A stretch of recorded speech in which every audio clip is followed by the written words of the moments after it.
Hola, buenos días a todos. Nos encontramos nuevamente en otro ciclo de charlas, cursos y capacitaciones brindados por CIAR, la Cámara de Empresarios y la Agencia de Revistas de Argentina, con temas que van dirigidos a beneficiarios de CIAR, profesionales, trabajadores de la salud y toda población en general.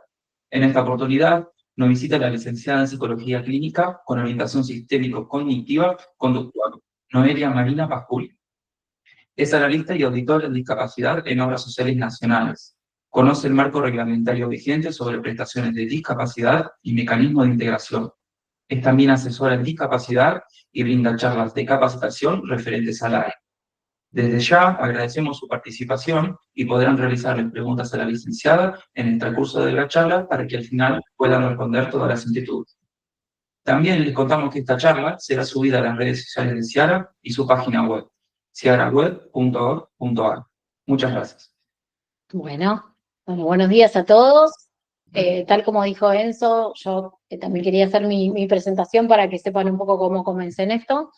Yo me recibí en la Universidad de Buenos Aires en el 2003, de que soy psicólogo clínica, hice la orientación sistémico-cognitivo-conductual, sistémico porque tomamos a todo como un sistema, y después comencé a trabajar en discapacidad. En realidad, recién de recibida, empecé a trabajar en discapacidad en la parte clínica. Hacía discapacidad con los chicos de manera grupal y también de manera individual. Actualmente lo que me desempeño más que nada en mi ejercicio es en el área de auditoría en discapacidad, pero bueno, sigo ejerciendo en la parte clínica. Con lo cual hace 22 años que estoy en el área de discapacidad y eso me costó mucho encontrar una definición de discapacidad. Yo les busqué una definición porque la discapacidad fue evolucionando en realidad la definición a lo largo del tiempo, justamente por el contexto, por las normativas vigentes, por los marcos teóricos. Entonces, fue muy difícil ver cuál era la definición más acertada para esta charla. Yo la que puse fue que es una condición o es una afección en que las personas presentan alguna deficiencia. Puede ser física, las físicas son motoras, las motrices, puede ser mental, intelectual. Mental no es lo mismo que intelectual, a veces confundimos. En realidad mental tiene que ver con cuestiones, por ejemplo, como la esquizofrenia, con cuestiones más de una cuestión psíquica. Intelectual tiene que ver con deterioros o disminuciones en el problemas cognitivos, ¿sí? Como puede ser un retraso mental, un retraso madurativo. Sensorial, puede ser también la discapacidad, cuando tiene que ver con los sentidos, como por ejemplo una persona hipoacúsica, una persona ciega, y también no está mencionado ahí, me olvidé yo de ponerlo, pero también están las viscerales. Las viscerales tienen que ver con todos los órganos internos del cuerpo. Por ejemplo, una cardiopatía, alguien que tenga un problema renal y necesite un trasplante, problemas hepáticos, esas son las que son viscerales. La discapacidad puede ser transitoria o permanente, también puede ser adquirida. Una persona cuando nace no necesariamente nace en su condición de discapacidad, sino que esa discapacidad se puede adquirir en el curso de los años, del tiempo, y puede ser transitoria y permanente. Transitoria es cuando la persona, en el caso, yo siempre voy a estar todo el tiempo dando ejemplos para que ustedes puedan llegar a entender, ¿sí? Transitoria es una persona que, por ejemplo, tuvo un cuadro de ACV, que es un accidente cerebrovascular, y con rehabilitación puede llegar a salir adelante y obviamente dejar su condición, digamos, de ser discapacitado, porque al haberse rehabilitado vuelve a su condición natural. Y permanente es algo que es irreversible. Estamos hablando de un daño permanente cuando, por ejemplo, una persona sufrió una amputación, obviamente ese miembro amputado va a seguir siendo amputado de manera permanente, o una persona que nace en una condición, por ejemplo, de síndrome de Down, va a ser una discapacidad que va a permanecer para toda la vida. Esta discapacidad lo que hace es limitar a la persona para realizar actividades o interactuar con el mundo de forma normal para su edad o su medio social, mientras que el resto de las personas no presentarían dificultades para hacerlo. Yo acá lo que hice fue poner la palabra normal en negrita, porque no estamos hablando del debate que está muy en auge de qué es normal y qué es anormal, de a qué consideramos normal y a qué consideramos anormal, sino que para la psicología normalidad quiere decir algo que es norma. Algo que es norma es que es normal para todos, que lo tenemos todos y que es parejo para todos.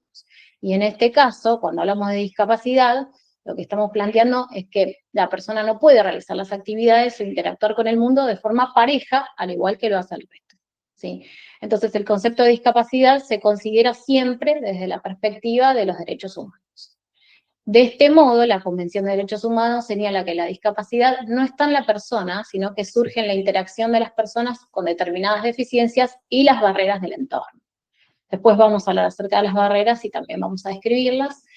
Entonces, la ecuación quedaría que la discapacidad es igual a esta deficiencia o condición o afección que tiene la persona más una barrera del entorno. Por ejemplo, yo tomo esta ecuación, la transformo en el ejemplo de que una persona ciega. Nosotros le entregamos un folleto informativo en papel y obviamente no tiene acceso ni al sistema braille, que podría llegar a oficiar, digamos, el traductor, ni tampoco a un sistema audible que le pueda indicar lo que dice ese folleto. Esa persona no tiene acceso a la información, como sí lo podemos tener el resto de las personas que no somos ciegas.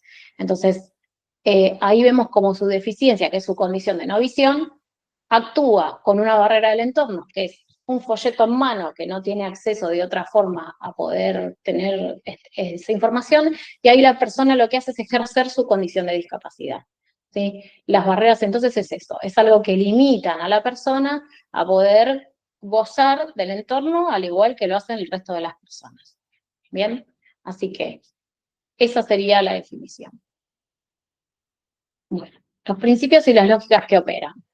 Así como fue evolucionando, que yo les contaba el concepto de lo que es discapacidad, también fue evolucionando a lo largo de la historia las formas en las que se les dio participación a las personas con discapacidad, o en algunos casos, no participación. El primer cuadro es el de la exclusión. La realidad es que en un primer momento lo que se hace es excluir a las personas, directamente se las excluyen. Están por un lado las personas discapacitadas y por otro lado las personas sin discapacidad. Directamente se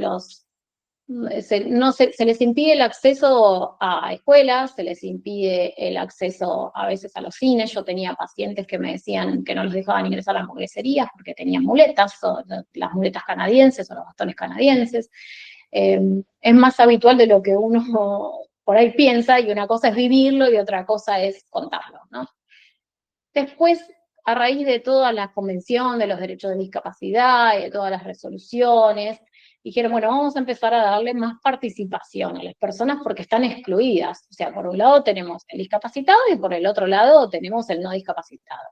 Entonces, ¿qué hicieron? Vamos a empezar a incluirlas. La forma de inclusión fue la segregación. Segregación quiere decir que a la persona con discapacidad, vamos a tomar el ejemplo de la escuela, que es el más común, se los dejaba ir a una escuela, o sea, podían tener acceso al nivel educativo, pero siempre y cuando la escuela sea una escuela especial. Entonces estaban las escuelas especiales y las escuelas no especiales. A las especiales iban todos los discapacitados. Había escuela especial, y la sigue habiendo igualmente. Para ciegos hay escuelas especiales para discapacitados motrices y hay escuelas especiales para discapacitados mentales. Lo mismo con los hogares. La realidad es que era muy poco probable que una familia tenga, digamos, dentro de su seno, dentro de su hogar, una persona con discapacidad. Generalmente se las ponía en algún hospicio o se las ponía en algún hogar, con lo cual quedaban segregadas también del sistema familiar. Entonces, esta fue otra solución fallida, ¿no? Porque se los intentó integrar, pero no estaban integrados. Estaban segregados solo los discapacitados y los no discapacitados. Entonces dijeron, bueno, algo va a tener que cambiar. Entonces dijeron, ok, a partir de ahora vamos a empezar a integrar a las personas con discapacidad, que es el tercer cuadro que vemos ahí. Pero ¿qué pasa? En la integración, la persona con discapacidad se tiene que adaptar al medio y no el medio a la persona. Entonces, siguiendo el caso de la escuela, se les permitió el ingreso a una escuela convencional, pero con una maestra integradora, con un acompañante terapéutico, con un acompañante no docente, con un acompañante externo, y de hecho las escuelas no permitían el ingreso a la persona con discapacidad a menos que venga con su acompañante. Entonces, ahí se ve claramente cómo la persona con discapacidad se tiene que adaptar al entorno y no el entorno a ellos. Empezó esto a tener muchas discusiones, ¿no es cierto? Porque en realidad el entorno debería estar adaptado para ellos y eso es lo que hace, y es lo que está hoy en auge, que es el tema de la inclusión, que es el cuarto cuadro que vemos ahí, en donde lo que se intenta es ya no la necesidad de que la persona se tenga que adaptar, sino que el entorno se adapte a la persona. Por eso hoy por hoy hay también mucha política sanitaria, hay muchas campañas de que las escuelas tengan las maestras la capacidad y la idoneidad, estén capacitadas para poder atender a un chico con discapacidad sin necesidad de una maestra que le brinde el apoyo. En el transporte público también, se intenta adaptar los transportes públicos para que las personas estén incluidas. Entonces, ese es el nuevo concepto de discapacidad. Se intenta que haya una inclusión. Que haya una inclusión significa que se derriben todas las barreras que hagan diferencias y que todos puedan usar y gozar del mundo que los rodea y del entorno. Y para esto participa obviamente todo el colectivo. Bien. Para que esto pase, obviamente, hay muchos marcos legales, así como fue evolucionando el concepto de discapacidad, el concepto de participación, también fueron evolucionando los marcos legales. La Convención sobre los Derechos de las Personas con Discapacidad es un tratado adoptado por la Organización de las Naciones Unidas, en donde se garantizaban los derechos y las libertades. Esto es aproximadamente desde 2006, pero obviamente que no se creó en el 2006, sino que está basada en una ley de los derechos humanos que data como de 1940 y pico, o sea, es viejísima. Entonces lo que hizo la ONU fue, bueno, se agarró de esta ley de derechos humanos y empezó también a incluir a las personas con discapacidad. En 2008, Argentina ratifica esto que dice la ONU y dijo, bueno, a través de la ley 26.378, vamos a reconocer la igualdad para los discapacitados como lo dice la ONU. ¿Sí? Así que lo que la ONU propuso en el 2006 en Argentina se establece como ley en el 2008. Esta ley después fue también cambiando, fue mutando, aparece una nueva ley de discapacidad, que es la 22.431, en donde se establece un régimen de protección integral para las personas con discapacidad. Se reconoce el derecho a la salud, a la educación, al empleo, a participar en la vida social y también cultural, promover la accesibilidad y el respeto por la dignidad de las personas con discapacidad.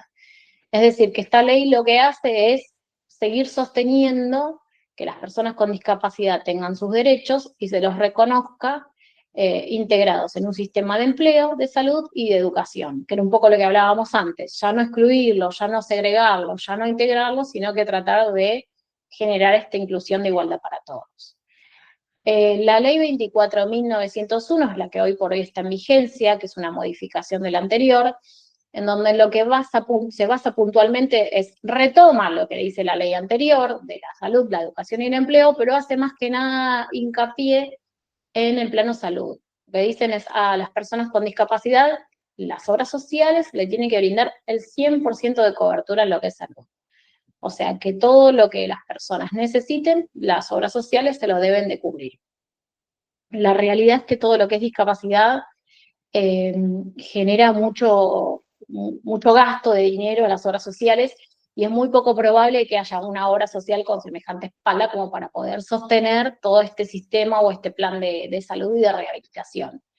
Como el Estado es consciente también de esto, lo que hizo el Estado, dijo, bueno, lo que vamos a hacer es, ya que obligamos a las obras sociales a que tengan la cobertura de estas personas en un 100%, vamos a darle un respaldo. O sea que nosotros vamos a ayudar con una subvención estatal para que la obra social le dé la cobertura a las personas. Entonces se crea, y ahí los que estamos en el área de auditoría trabajamos todo el tiempo con esto, que se llama el famoso mecanismo de integración, se crea lo que se llama un fondo solidario de redistribución, en donde a través, digamos, de los aportes que hacen las personas asalariadas, se quedan con un porcentaje que es destinado puntualmente digamos, a garantizar el tema de la cobertura de salud para las personas con discapacidad. ¿Sí? Así que eso se llama Fondo Solidario de Redistribución. En las obras sociales sindicales es entre un 10 y un 15%, mientras que las obras sociales de dirección es entre un 10 y un 15% de sindicales y un 15 y un 20% sería para obras sociales de dirección. Esto no es válido para las prepagas que no acceden a este fondo solidario de redistribución, sino que solamente para obras sociales y sindicales. Pero hay muchas prepagas, como por ejemplo OSDE, que tiene su parte de obra social. Así que hay prepagas que son combinadas, con lo cual pueden acceder a este fondo solidario y de esta manera se le garantizaría a las personas el tema del plan de salud, ¿sí? En su 100%. Bueno. Las personas con discapacidad, a raíz de todo lo que mencionamos anteriormente, y de las leyes y de todos los marcos que se las amparan, tienen estos derechos a recibir las prestaciones básicas de salud, que eran las que hablábamos antes, tanto de medicamentos como de rehabilitación, acceder a las ayudas técnicas. No sé si saben lo que es una ayuda técnica. Ayuda técnica o apoyo técnico se le llama muchas veces, son aquellos dispositivos, son también herramientas, son mecanismos, son software, son todos esos apoyos que puede llegar a tener la persona para ser autoválida. Entonces, para generar su autonomía y su dependencia, va a necesitar de determinada ayuda técnica para poder desenvolverse independientemente. Por ejemplo, el bastón, en el caso de un ciego. Por ejemplo, una máquina de braille también en el caso de un ciego. El timbre en el colectivo, no sé si vieron, muchas veces desconocemos, porque la verdad que yo también lo desconocía, en algún momento hasta lo aprendí. El timbre en el colectivo, uno toca el timbre en el colectivo, no sé si vieron que a veces al chofer se le prende una luz roja adelante, y en realidad eso es por las personas hipoacúsicas, que no pueden escuchar el sonido del timbre, y para garantizarse de que apretaron el botón del timbre y que el chofer tenga que parar, digamos, en su parada, valga la redundancia, se prende una luz, y de esta forma la persona hipoacúsica está enterada de que al chofer le llegó la señal de que tiene que parar. Entonces, todas esas serían, digamos, ayudas técnicas. Derecho también a acceder al transporte público. Este es un derecho que se le da a las personas con discapacidad, en donde pueden viajar de manera gratuita. Después ya cuando presentemos tengo una diapositiva en donde presentamos el certificado de discapacidad y vamos a ver cuál sería el troquel que se necesita para viajar en transporte público, pero el acceso sería gratuito para todos los transportes públicos terrestres de corta, mediana y larga distancia. ¿Sí? Acceden de manera gratuita, mostrando anteriormente un carnet de discapacidad, y actualmente se sacó hasta una SUBE para discapacitados, que mucha gente no lo sabe, desconoce esta información, a raíz de lo que hablábamos antes, de tratar de incluir a las personas y no segregarlas, porque si no las seguíamos segregando, estábamos nosotros que subíamos con la SUBE y ellos que subían con el carnecito de discapacidad. No sé si vieron varias veces que les muestran en el colectivero un carnet que está plastificado, en donde eso significa que son discapacitados y pasan sin pagar boleto. Con la idea esta de inclusión, de querer incluirlos y de que no haya esta discriminación entre una cosa y la otra, sacaron una SUBE en donde es gratuita, pero lo que hacen es apoyan la SUBE en el visor, por supuesto pasan de forma gratuita, pero nadie se entera, por así decirlo, de que son discapacitados. De esta manera estarían incluidos, y ahí damos un ejemplo más de cómo el entorno se adapta a la persona con discapacidad y no la persona al entorno, de tener que mostrar el carnet blanco para poder pasar. Hoy por hoy está vigente igualmente el carnet para discapacitados, no hay ningún problema para poder viajar en colectivo, pero bueno, también está la opción para aquel que no quiera mostrarse en su condición de discapacidad, puede acceder a esta tarjeta SUBE que la tramitan a través de, creo que de la aplicación Mi Argentina. También está el acceso libre y tránsito, al libre tránsito y también al estacionamiento. Acá hay como bastante polémica en esto también, porque, bueno, no sería tan así. Hay una ley de estacionamiento en discapacidad que dice que solamente pueden permanecer 45 minutos y no más que eso. No es que uno estaciona el auto y lo deja para siempre o lo tira donde quiere, también hay que ver dónde uno coloca el auto para evitar problemas. Recibir también una pensión por invalidez es otro derecho. Recibir una pensión por hijo discapacitado también es otro derecho. El derecho a jubilarse anticipadamente. En el caso de las personas que tienen un trabajo en relación de dependencia, tienen la posibilidad de jubilarse a los 45 años, obviamente si así lo desean, si no pueden seguir trabajando, y en el caso de personas autónomas, a los 50 años. Así que esos son los derechos que le dan a las personas con discapacidad. Para acceder a estos derechos, por supuesto que hay que realizar trámites. Uno de los trámites es solicitar el CUD. El CUD son las siglas del Certificado Único de Discapacidad. y hay que hacer hincapié en único de discapacidad, porque anteriormente se llamaba certificado de discapacidad, no era un certificado único, sino que cada organismo estatal, cada localidad, cada lugar de residencia emitía el certificado que le parecía, con la junta evaluadora que le parecía, no había nada estandarizado. Entonces, no sé, en Entre Ríos tenían un formato, venían acá a Capital y tenían un formato distinto, lo firmaba una sola persona, no había junta evaluadora, no había equipo interdisciplinario, en algunos sí, en otros no, como que cada uno hacía un poco lo que querían. Así que se empezó a unificar lo que es el certificado único de discapacidad y es único para todo el territorio nacional, con lo cual todas las provincias tienen el mismo formato de certificado, ¿sí? Otro trámite es obtener un símbolo internacional de acceso a vehículos, después también lo vamos a ver más adelante, y obtener un lugar exclusivo de estacionamiento para el vehículo cercano a su domicilio. Esto es cuando, no sé si vieron, que a veces hay dos palos con un cordón pintado de amarillo, con la señal que dice prohibido estacionar o exclusivo de discapacidad, y está el número de patente, es exclusivo para ese auto. Que sea exclusivo quiere decir que solamente puede estacionar ese auto.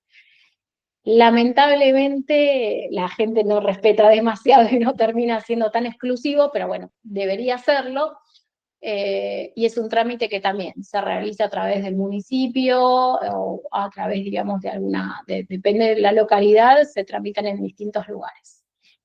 El acceso, acceder también a espacios públicos, a espacios privados, como edificios, como transportes, lugares de trabajo, escuelas, plazas, cines y teatros. Esto es porque, bueno, según la Organización Nacional de la Salud, según la OMS, 1 de cada 3 personas tiene discapacidad, con lo cual, imagínense ustedes levantarse un día y no poder entrar a la escuela, no poder ir al cine, no poder ir a una hamburguesería. Entonces lo que acá se fomenta todo el tiempo es el acceso, ¿no es cierto? Porque el medio muchas veces actúa como barrera y nos impide. No sé, si queremos entrar a la escuela que nos digan no, no puedes entrar. O sea, para nosotros es impensado, pero porque nosotros no llevamos una vida como la está viviendo una persona con discapacidad.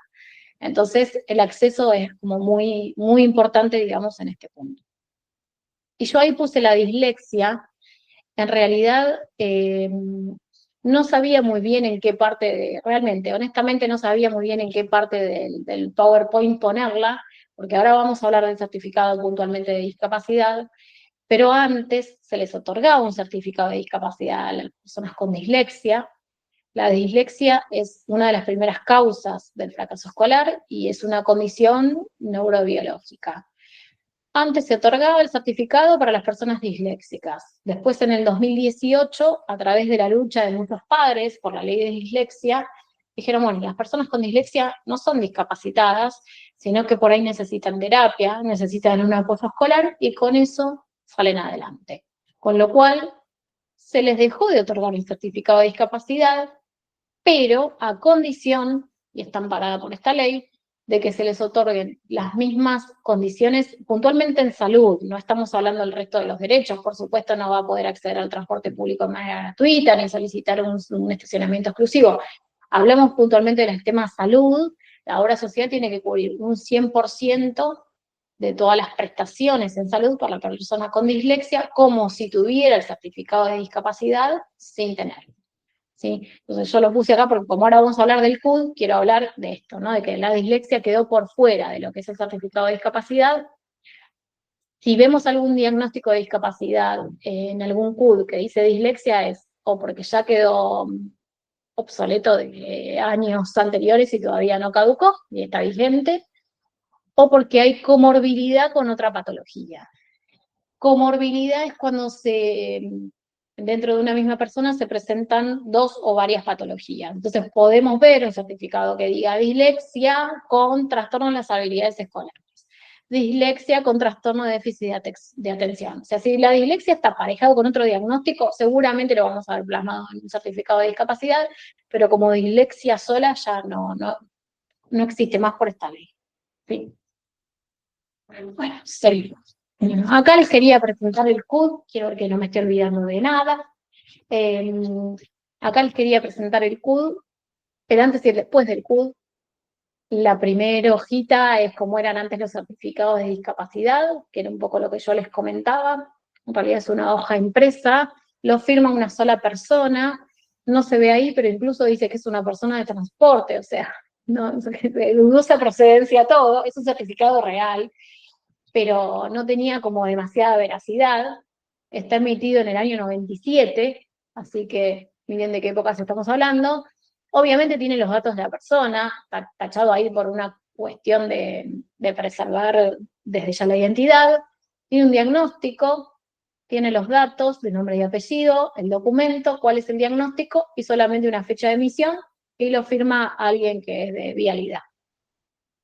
Estos certificados no tenían vencimiento, con lo cual la persona andaba con este papel por la vida y para siempre.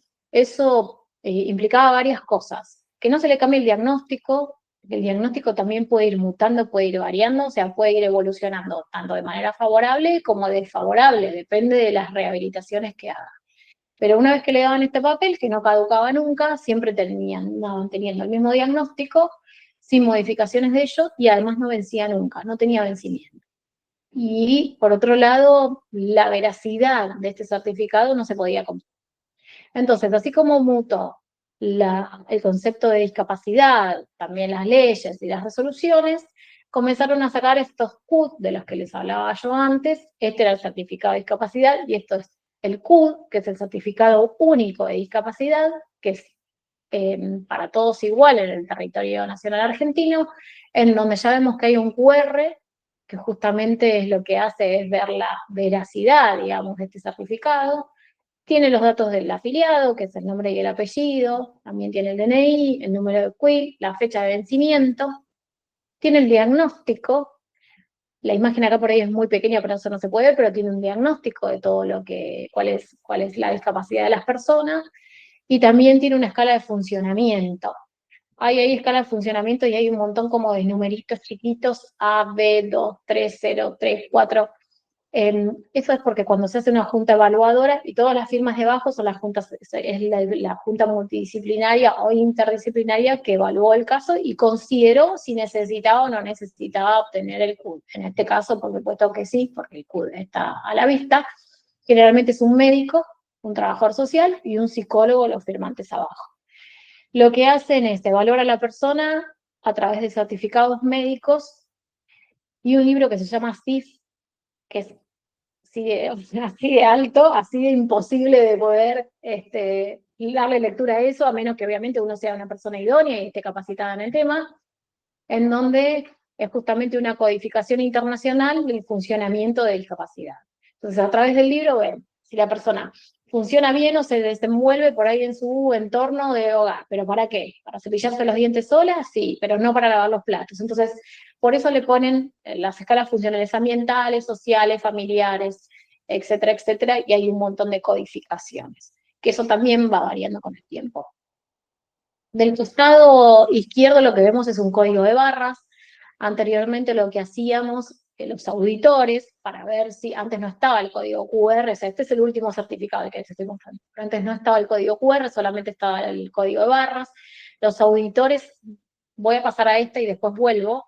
En esta página que está acá abajo, lo que hacíamos los auditores era, ingresábamos ahí ese código de barras y los 3 últimos números del DNI del paciente, y ahí nos saltaba la información de quién era el certificado, cuál era el diagnóstico que tenía, cuándo vencía y cuándo se había emitido y qué junta evaluadora. Porque también en datos de este certificado está la junta evaluadora en la cual emitió este certificado, ¿sí? La localidad de donde fue evaluado.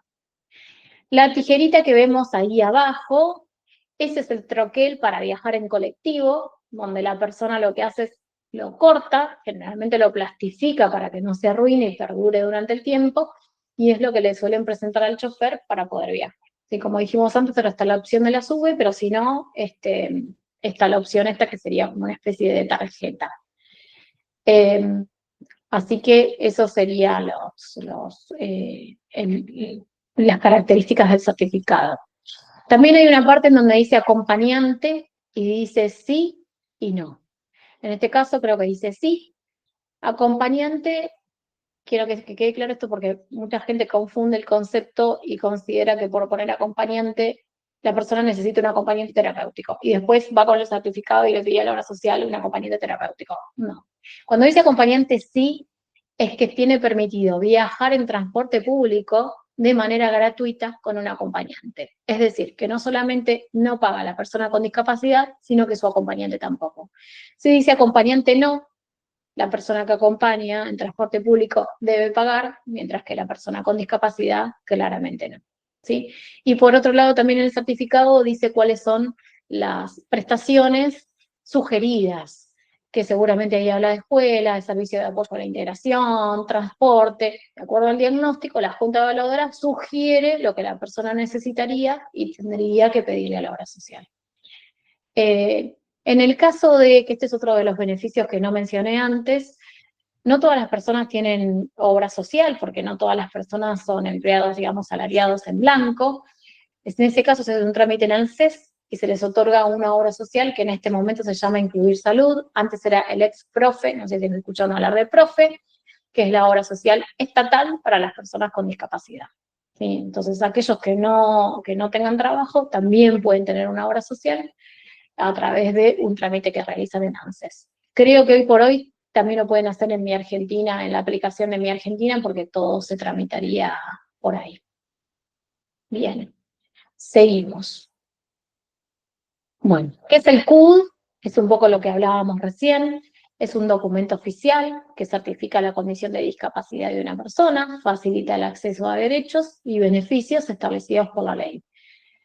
El PUD está impreso en papel moneda, eso era otra cosa que me olvidé de decirles, porque en realidad forma parte, digamos, de la veracidad, que esté impreso, no está impreso en cualquier papel, sino que en papel moneda, por eso siempre se le pide a las personas que conserven el original, saquen todas las copias que quieran, pero que el original lo guarden y lo tengan, porque es muy difícil sacar o tramitar un duplicado. Se les da igual en el caso de pérdida, extravío, lo que fuera, pueden tramitar un duplicado, pero es lo mismo que tramitar el duplicado del DNI, es como que resulta bastante engorroso hacerlo.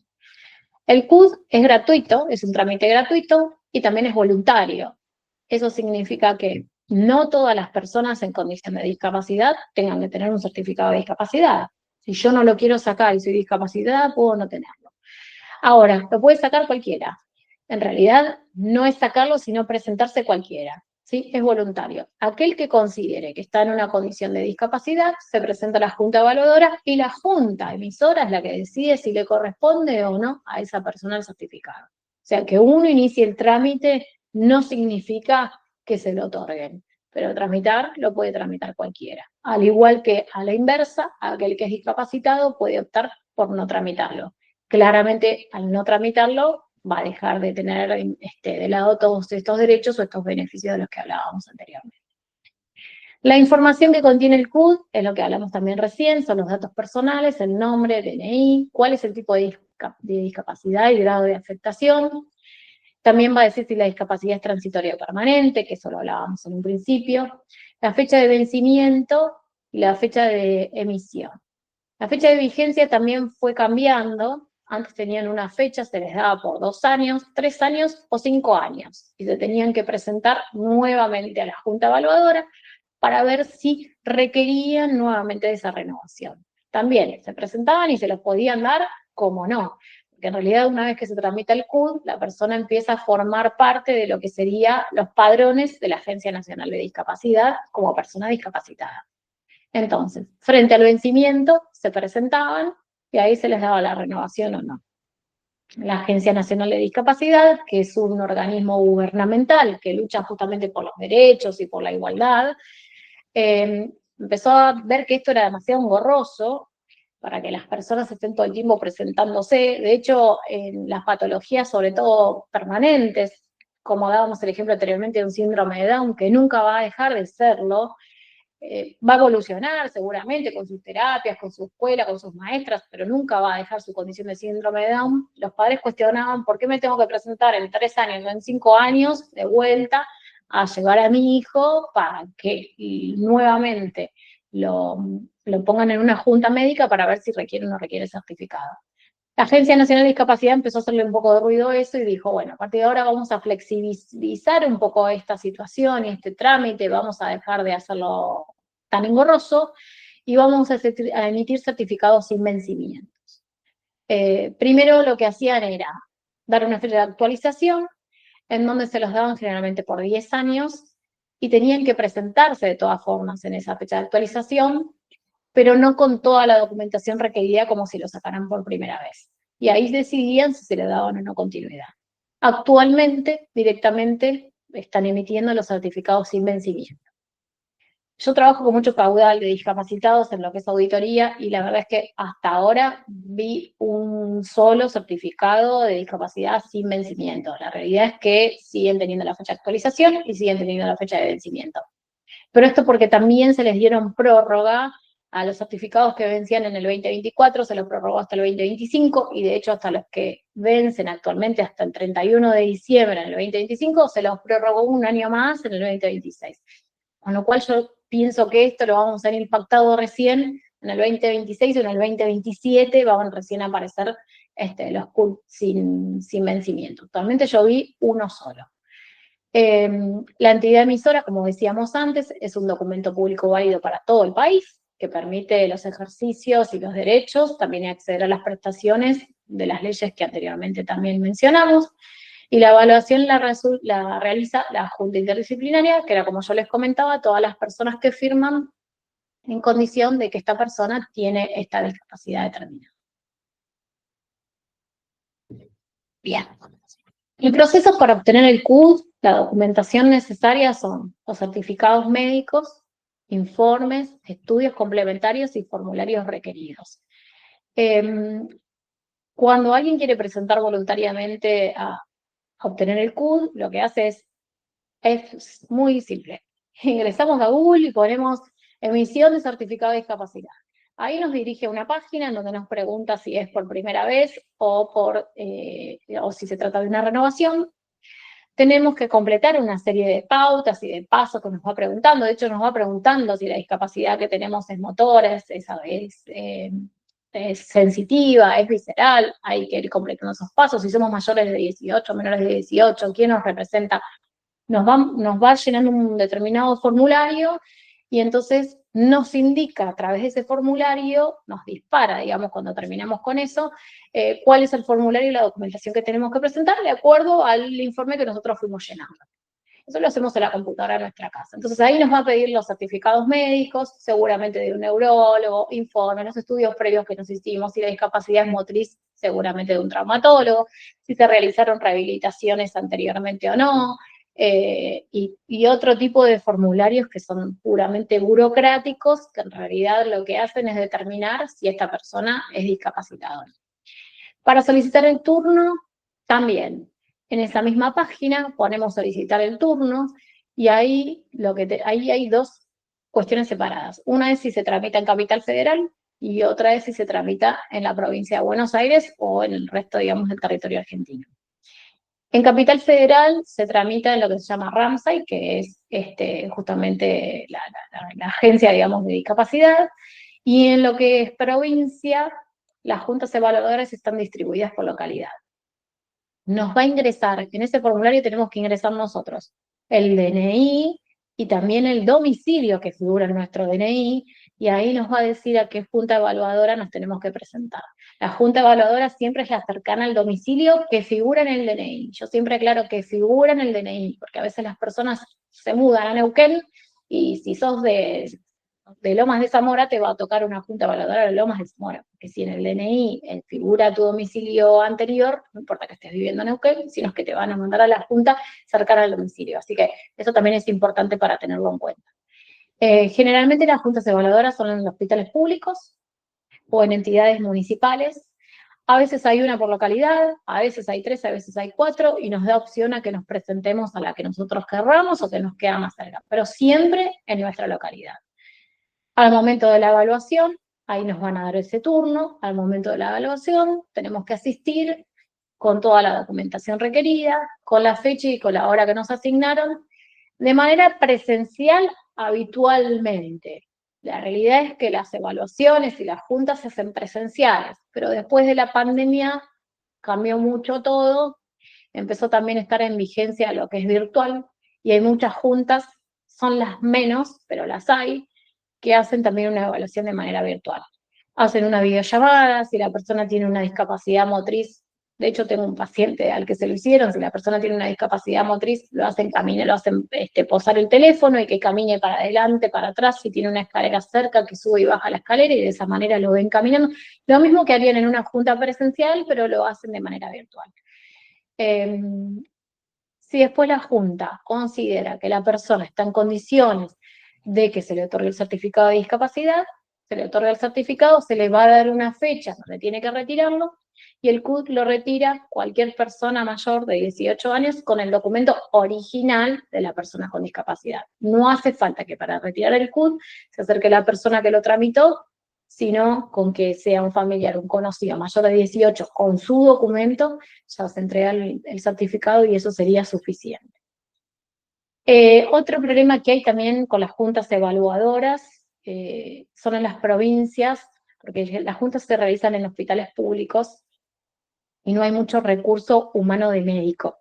Entonces, me ha pasado de que tenía pacientes que se les vencía el certificado de discapacidad y para volver nuevamente a la junta tenían que esperar 4 meses porque el médico estaba en Río Negro, en realidad era de Buenos Aires, y cada 4 meses iba a realizar las juntas. Entonces, las personas se encuentran con estas dificultades. Por eso también se empezó a implementar lo virtual, porque durante esos 4 meses, si bien la persona tenía una condición permanente, irreversible de discapacidad, tenía que esperar a que llegue el médico para poder realizar la junta. Así que la virtualidad es como que nos ayudó y nos facilitó un montón de cosas. Bien, seguimos en la siguiente. Esto era un poco lo que hablábamos antes, lo del CUT sin vencimiento. En el 2023 lo que se aprobó es esta ley, en realidad no es sin vencimiento, sino la del 2023 es con actualización, que esto era lo que decíamos antes, para eliminar el desgaste administrativo y también lo emocional.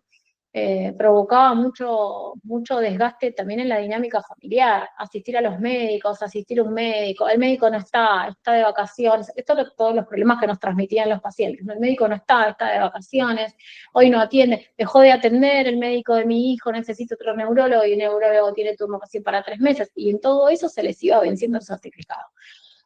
Por eso empezaron a dar prórrogas desde la Agencia Nacional de Discapacidad, y a decir, bueno, vamos a poner una fecha de actualización estimada, ya no es una fecha exacta, sino que las actualizaciones son mensuales. La actualización puede ser el 4 del 2026, o sea que está todo abril como para poder presentarse. Antes era el 11 de mayo del 2025, y el 11 de mayo se te vencía y ahí te quedabas sin certificado. Con lo cual, era un problema porque la obra social ya dejaba de considerarte como persona con discapacidad, dejaba de hacerte las coberturas, tanto de medicamentos, porque no solamente son prestaciones del nomenclador como rehabilitación, sino que hay medicamentos de alto costo. Altos costos hablo de que millones se utilizan a veces por mes, o les quitaban la internación domiciliaria, había pacientes con internación domiciliaria, y si dejaban de ser discapacitados, les levantaban todo lo de la internación domiciliaria, era como bastante lío. Entonces, por eso la ANDIS dijo, bueno, vamos a flexibilizarnos un poco con esto, y obviamente la idea es que no sea engorroso, sino que sea fácil. Y la última resolución es esta, la del 2024, por eso yo les decía que me encontré hasta ahora con un solo certificado sin vencimiento, porque se eliminaron por completo los vencimientos, pero como es súper nueva, relativamente nueva, imagínense que estamos al mes 4 del 2025, y si esto digamos, se realizó en el 2024, no va a estar impactado todavía, ¿sí? Bien, los criterios para el vencimiento, para el CUT sin vencimiento, esto era también lo que quería aclarar, el CUT sin vencimiento tampoco es que se lo dan a cualquiera, o sea, que el CUT no tenga vencimiento hay que tener una serie de requisitos para que eso suceda. Primero, que haya renovaciones previas, se piden que al menos lo haya renovado 2 veces, que tenga ya 2 certificados previos de discapacidad, y su condición de discapacidad obviamente permanezca. Entonces no estaríamos hablando de una discapacidad transitoria, como dijimos antes, que se puede revertir, sino que de algo que sea irreversible. También para las personas mayores, que son aquellos adultos de 60 años que han mantenido funciones estables por al menos de 5 años. Generalmente a las personas mayores de 60 años se los daban por 10 años o por 15 años el certificado de discapacidad, con lo cual ahora directamente dijeron no tiene sentido hacerlo volver a los 80 años, a los 75 años a que haga la renovación. Obviamente si se mantiene estable en su condición de discapacidad, también vamos a dárselo sin vencimiento. Después se los dan sin vencimiento a las personas que necesitan de un equipamiento permanente para sobrevivir. Esto, por ejemplo, en el caso de los pacientes electrodependientes que necesitan de un aparato eléctrico para poder respirar, o equipamientos vitales como, por ejemplo, las personas que están dializadas. Yo tengo una paciente en este momento que se dializa 9 horas por día, entonces es un equipamiento vital que necesita para justamente preservar sus funciones. Así que a estas personas se las dan sin vencimiento. En cuanto a los electrodependientes, porque ahora que se los nombré, un tema me va llevando al otro y también les quería comentar, pueden hacer un trámite, aquellos pacientes que son electrodependientes están muy, iba a decir muy de moda, no está muy de moda, pero sí es un problema muy recurrente, no es una moda, sino que es un problema muy recurrente que se corte la luz, sobre todo en verano, por la utilización de los aires acondicionados, está todo, digamos, explotado por los aparatos eléctricos y qué sé yo, y se corta la luz de manera muy recurrente, y hay personas electrodependientes que necesitan estar conectados a la electricidad literal, a un aparato para poder vivir. Entonces, hay un trámite que también las personas pueden hacer, que son electrodependientes, lo hacen obviamente en la entidad eléctrica de su localidad. No menciono ninguna porque cada una tendrá, en zona sur tenemos Edesur, pero digamos en zona norte hay otras. Tienen que asistir a esa entidad y hacer un trámite para que les den un grupo electrógeno y asegurarse de esa manera, garantizarse, y además tienen que tener un 0800 con un servicio de guardia a las 24 horas, cosa de que si se corta la luz, ellos tengan un teléfono a disposición, además del grupo electrógeno, para que pueda venir una flota a salvarle la vida a ese paciente, porque sería así, sería salvando la vida. Y otra cosa que hablábamos esto de la extensión de las vigencias es esto, que a los certificados que se vencen del 1 de enero al 31 de diciembre de este año se les dan prórroga hasta el 2026, sin realizar ningún trámite. Van a ver en el certificado que dice vencimiento 3 de mayo del 2025. Bueno, eso está extendido en realidad al 3 de mayo del 2026 de manera automática. Otra cosa en la que se innovó también es el CUT digital. Ya no solamente está el CUT en papel, como habíamos mostrado anteriormente, eso se los dan igualmente, no es que es una cosa o la otra. El CUT, digamos, en papel impreso o en papel moneda, se los van a dar siempre. Pero además está la posibilidad de tenerlo en la aplicación de Mi Argentina, donde está el CUT digital disponible y tiene la misma validez que el documento en papel. De hecho, podemos hacer cualquier trámite con este CUT. Yo acá puse una imagen del CUT. Este sería el certificado de discapacidad digital. Acá está cortado, pero por una cuestión de que no entraba, es muy largo, porque la verdad que es muy largo, no entraba todo en la misma hoja, entonces lo pusimos en 2 partes. Pero sí quiero que quede claro que la primera parte continúa la segunda, así es todo a lo largo. Acá se puede ver bien dónde están los datos, es el mismo certificado del de antes, nada más que digital. Vemos de vuelta un código QR, vemos un número que comienza con ARG, después la codificación no es aleatoria, acá modificamos los números, nuevamente lo reitero, para preservar la identidad de la persona. Esta persona que se llama Alfrecia Ramundo en realidad no existe, es inventada por nosotros, lo mismo que el número de arriba que dice ARG, pero ese ARG no está puesto de manera aleatoria, sino que justamente es el código con el cual está registrado como persona con discapacidad. ARG es que el certificado se emitió en Argentina, si arranca con 01 o con 02, depende si es femenino o masculino, después tendría que venir el número de DNI, después tendría que venir el número de vencimiento, después tendría que venir el número en el que se emitió el certificado. SAN es la junta evaluadora, SAN posiblemente sea San Nicolás, porque son las siglas de donde se hizo la junta, y 165 es el número de registro.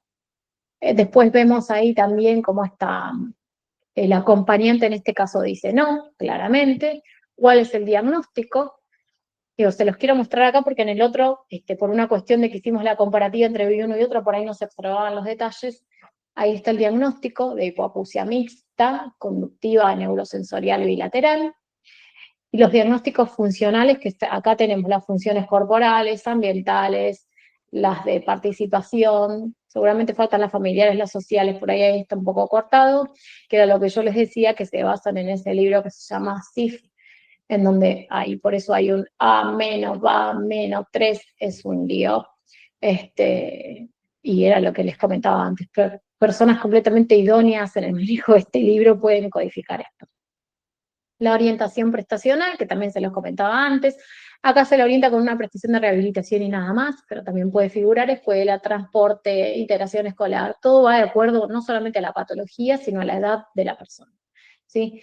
Y en datos de certificado es emitido por, y ahí está, Sanera de Santa Fe, ahí está, emitido por la Junta Evaluadora de Villa Gobernador Galvez, que es de Santa Fe, y los profesionales intervinientes en la Junta. La fecha en la que se emitió, la fecha de actualización, y ahí tenemos nuevamente el código de barras que yo les comentaba antes, que era del cual nos basábamos nosotros para ver si era un certificado válido. Bueno, los beneficios asociados al CUD, esto es un poco volver a transmitirle lo que hablábamos antes, la cobertura al 100% en salud, de tratamientos y de equipamientos relacionados con la discapacidad, los traslados gratuitos, un transporte público, también en transporte de larga distancia si se quieren ir a la costa, que esto mucha gente no lo sabe, hay asientos reservados para las empresas que viajan a la costa argentina, que tienen que ser destinados justamente a la persona con discapacidad que puede viajar de manera gratuita reservando su pasaje. Lamentablemente, cuando nos dirigimos a estas agencias, siempre nos dicen que ya está todo ocupado y no hay vacantes, y no hay más lugar. No, nunca se sabe, o sea, a veces es dudoso, ¿no es cierto? Permítanme la duda, pero no sabemos si realmente es así o realmente no los quieren designar, porque obviamente a la empresa económicamente tendría una pérdida, porque por esos asientos, creo que son 4 por micro, obviamente no recibirían ningún beneficio económico. Pero bueno, lo pueden hacer. El trámite se hace también a través de internet, se manda un mail, y generalmente una semana antes la empresa de transporte lo que hace es mandarles el voucher de cuál es el asiento que tiene que ocupar. Debería ser así, ¿cierto? Cuál es el asiento que ocupan, cuál es el día que viajan, en la hora que viajan, todo como si fuera un pasaje común y convencional, pero de manera gratuita. Las asignaciones también es otro beneficio, que son las ayudas económicas, también la escolar anual y las asignaciones familiares, en los derechos laborales. Acá lo que se trata de incluir también dentro del organismo estatal, un cupo laboral de un 4% tienen que ser personas discapacitadas. Entonces este es otro de los derechos que se les dio, ¿sí? Antes se los segregaba o se los excluía, y actualmente el organismo estatal tiene la obligación de incorporar dentro de su plantel y dentro de su organigrama un 4% de personas tienen que ser discapacitadas. Esto por muchas razones. Más allá de que es un derecho para la persona acceder al trabajo, es porque también está el tema de la discapacidad con la implementación de muchas políticas sanitarias y políticas públicas, y para poder implementar esto de sacar las barreras, por ejemplo, físicas, no sé, de que el semáforo sea audible para las personas con ceguera, de que haya rampas que funcionen bien y que no estén inclinadas. A veces vemos rampas de discapacidad que hasta uno caminando se patina, o sea, ni siquiera están en un ángulo confeccionadas de manera correcta. Entonces, lo que se hizo fue incluirlas, no solamente por el derecho, sino para que participen de esas políticas públicas y ellos empiecen a poner a prueba el entorno, el mundo, y dando a conocer qué es lo que hay que modificar, y modificarlos en función, obviamente, a que esto sea funcional, porque si vamos a poner una rampa que de repente no puede ni subir ni bajar nadie, porque está muy empinada, hay una rampa, está bien, pero no funciona. Entonces, esa es la razón por la cual se está incluyendo también a las personas con discapacidad. El beneficio en la compra de automotores, exención del pago del IVA en compra de vehículos nacionales y otros impuestos de vehículos importados, y en símbolo internacional de acceso que permite el acceso libre de tránsito y estacionamiento. El símbolo es el que todos conocemos, es el azul de la persona en sillas de ruedas, También otros beneficios es estar exentos de pagar peajes e impuestos locales. Todo esto son trámites igualmente que tienen que hacer, o sea, no es que por obtener el certificado se accede de manera automática, sino que son todos trámites que se deben hacer. El símbolo este del acceso antes se pegaba en la luneta trasera, o sea, hay que estar muy empapado con el tema de las leyes, porque van cambiando todas así de manera permanente. Se pegaba en la luneta trasera y la persona con discapacidad podía dejarse su auto sin que la grúa se lo acarree. Empezaron a emitirse calcomanías de manera masiva con este signo y todo el mundo tenía pegado el símbolo de discapacidad sin serlo, con lo cual actualmente ya no es más este símbolo internacional, es este símbolo, mejor dicho, con un código QR en donde tiene los datos de la persona con discapacidad. Entonces también ahí, o sea, lo que se está haciendo dentro de las políticas y de las campañas es darle el acceso, darle los derechos a las personas con discapacidad, pero tratando de ser lo más transparente posible, ¿no? Que no accedan personas que no les corresponde ese beneficio, sino que es puramente para estas personas.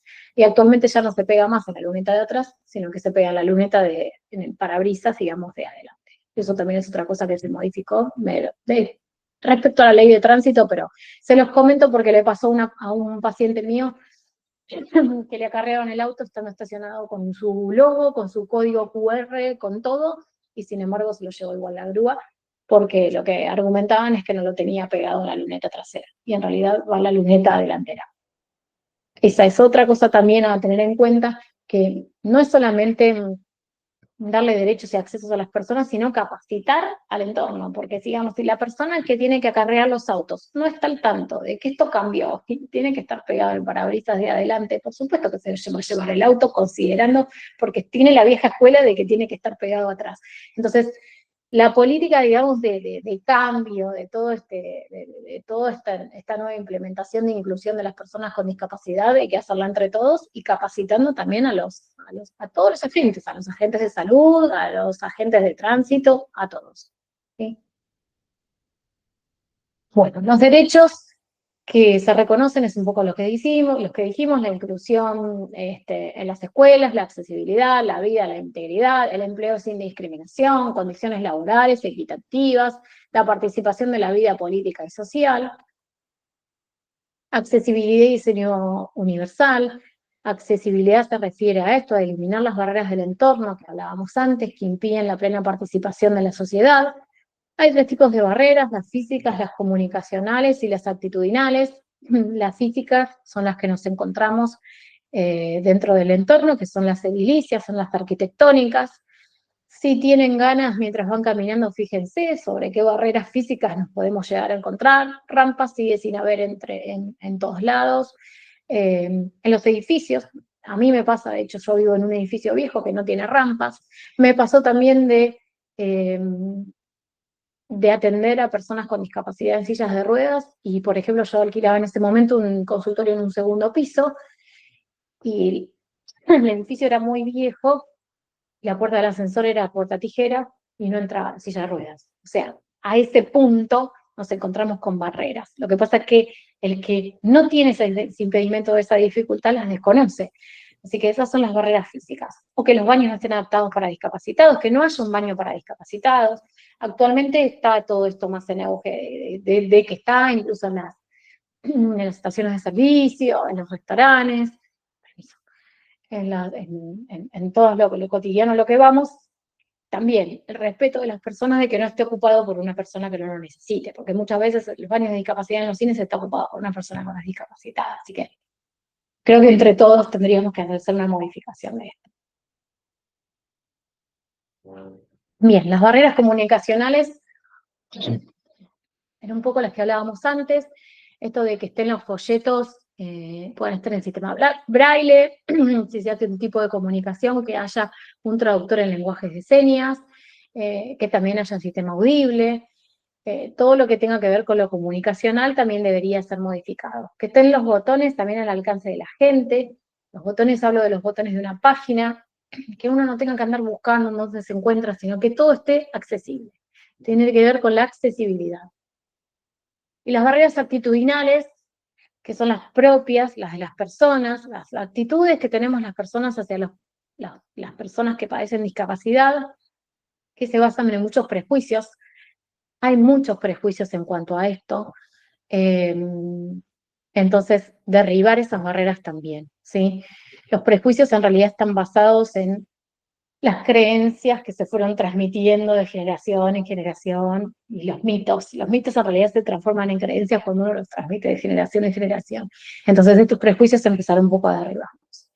El diseño universal es el principio que busca crear productos y entornos accesibles para todas las personas desde su concepción. Esto de que hablábamos también de los ejemplos de los mobiliarios adaptados, como las mesas, las sillas que se ajustan a diferentes necesidades físicas. Yo tenía, por ejemplo, una paciente que estudiaba arquitectura. Ella estaba en una silla de ruedas, había una discapacidad adquirida a través del tiempo, a los 13 años quedó en silla de ruedas, no nació como discapacitada, sino que la adquirió, una discapacidad permanente de la que no había reversibilidad. Empezó a estudiar arquitectura en la Universidad de la UBA. Por supuesto, le permitieron el acceso a la educación, no había ningún problema con eso, pero las mesas de trabajo no estaban adaptadas para que ella realice las maquetas. Ella me decía, si yo tengo que cortar con un cortante, que generalmente trabajamos con planchas de cartones gigantes, y tengo que cortar con un cúter esa plancha, yo arranco bien emitiendo la fuerza desde acá, pero cuando voy llegando abajo y voy acercando el brazo a mi silla de ruedas, me quedo sin fuerza y ya el último tramo no lo puedo cortar. Entonces, esto del mobiliario adaptado es esto, ¿no? Las mesas, las sillas, porque acá vemos como que eh, la accesibilidad, por lo menos para ella, se quedó a mitad de camino. Le permitían el acceso a la educación, ella podía ingresar, podía ir a su facultad, de hecho tenía un transporte también que está adaptado, ella manejaba su auto, eh, estaba adaptado para su discapacidad, pero se encontraba con una mesa de trabajo que le dificultaba determinadas cosas. Igualmente todo eso también se adaptó, ella hoy por hoy es arquitecta, ejerce como arquitecta, pero les quiero comentar que determinadas cosas que a veces no tenemos en cuenta, que para nosotros es cotidiano, nosotros es cierto, si tenemos que cortar una plancha de cartón con un cúter, la intención nuestra es pararnos para poder ejercer más fuerza. Una persona que no tiene otra posibilidad más que estar sentada en una silla de ruedas, bueno, todas esas cuestiones son las que habría que rever, y esa es la parte del mobiliario adaptado.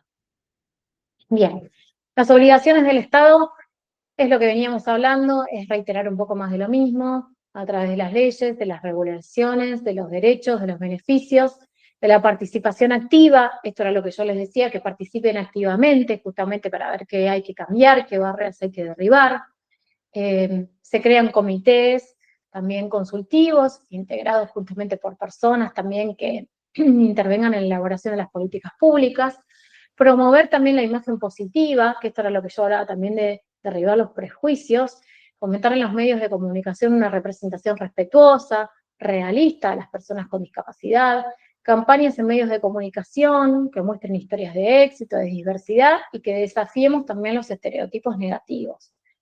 Yo acá, como estereotipos negativos, también quería hacer hincapié en estos mitos y creencias de los que les comentaba antes.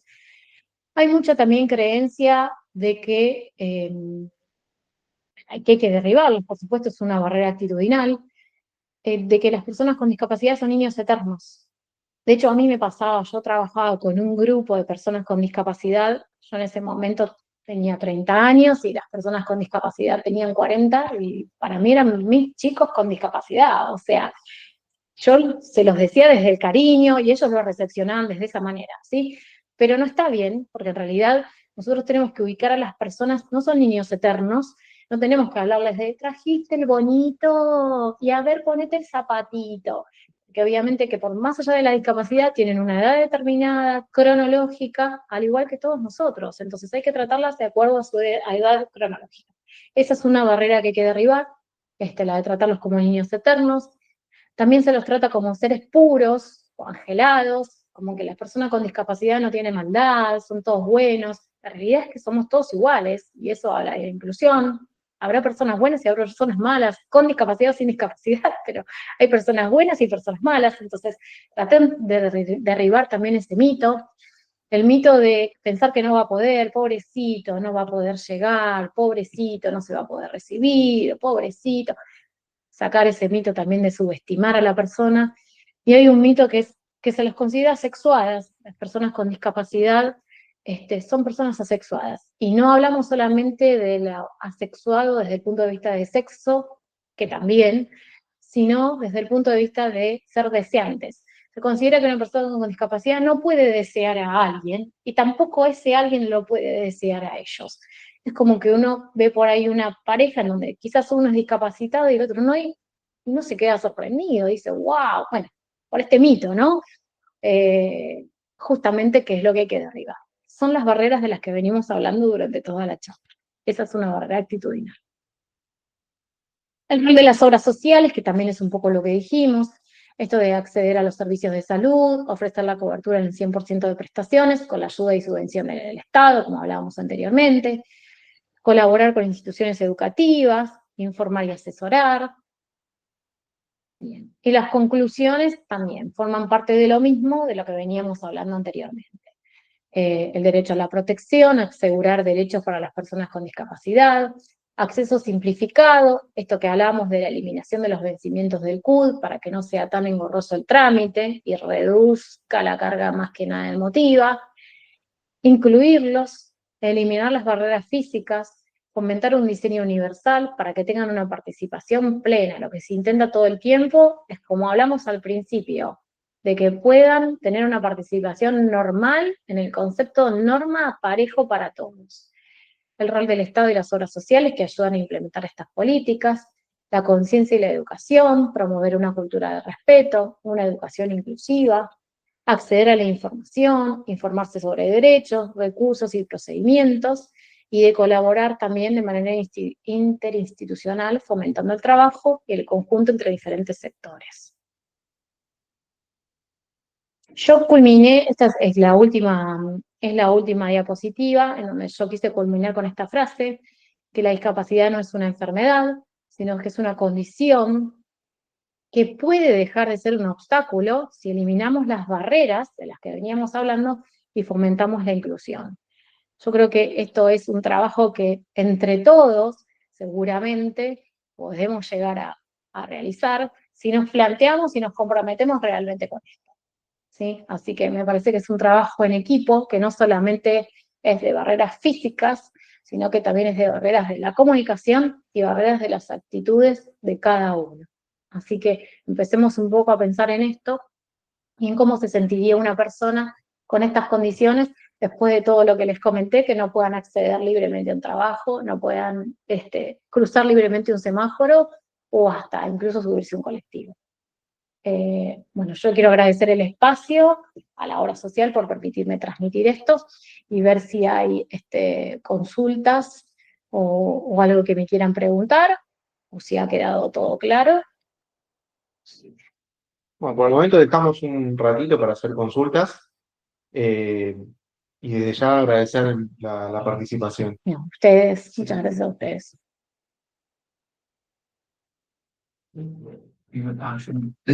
No, yo lo único que les quiero decir, en el caso de que hay muchas personas que también pasa, no sé, me iban a preguntar en el espacio en donde se están brindando la charla y quizás necesiten algún tipo de asesoramiento, sin fines de lucrar, por supuesto, con eso. Yo brindo asesoramiento, vuelvo a repetir, sin fines de lucrar con eso. Yo lo hago esto porque me gusta, me encanta. Así que me pueden consultar también por Instagram. Yo tengo un Instagram que se llama Discapacidad en Argentina.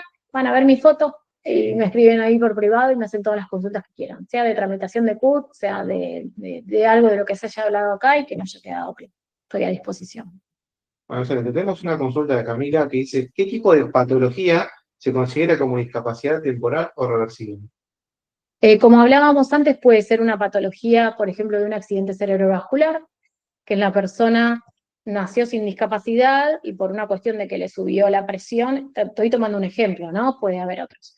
Le subió la presión, hizo un accidente cerebrovascular, se le otorga el certificado porque en realidad lo va a necesitar para la cantidad de terapias y seguramente para la medicación que necesite, se rehabilita y después ya puede que no, en realidad depende del caso y depende del deterioro que tenga, puede ser que vuelva a su estado actual y de esa forma sea reversible.